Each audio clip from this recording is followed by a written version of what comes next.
গত 15 বছরে 28 লাখ কোটি টাকা এদেশ থেকে পাচার হয়েছে।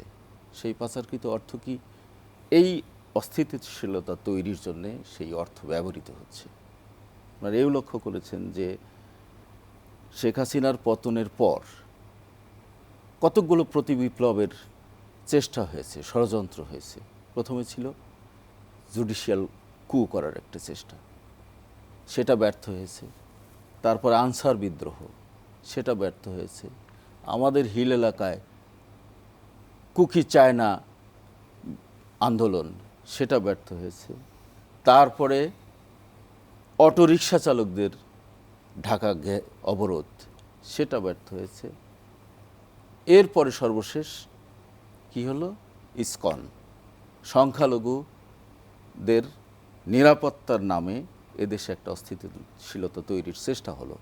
এবং আমাদের প্রতিবেশী দেশ ভারত সেটাকে যেভাবে ইন্ধন দিচ্ছে, ভারতের মিডিয়াতে যেভাবে সেটা প্রচার করা হচ্ছে, এটা দুঃখজনক। এবং সেই তুলনায় আমাদের দেশের রাজনীতিবিদরা এবং ধর্মীয় জনগোষ্ঠী, আলেম ওলামারা অসীম ধৈর্যের পরিচয় দিয়েছে। তা না হলে এখানে একটি সাম্প্রদায়িক দাঙ্গা লেগে যেত।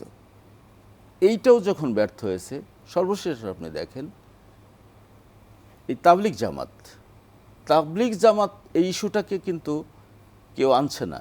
এটার পিছনে একটি ষড়যন্ত্র আছে। তাবলিগ জামাত দুটি গ্রুপ, সাতপন্থী, জোবায়েরপন্থী। সাত কে? হুইজ সাত? তার অবস্থান কোথায়? সে কিন্তু দিল্লির লোক এবং সে হচ্ছে তাবলিগ জামাতের যে প্রতিষ্ঠাতা, তার বাবা ওনার অনুসারী। এখন হঠাৎ সাতপন্থীরা কি করলো?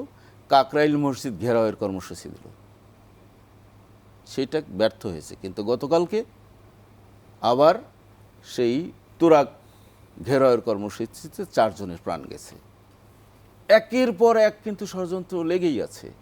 যে কারণে Tarique Rahman correctly point out করেছেন যে গণতন্ত্র উত্তরণের জন্যে সর্বোচ্চ ত্যাগ স্বীকার করতে হবে এবং সেটা এখনো বিদ্যমান আছে।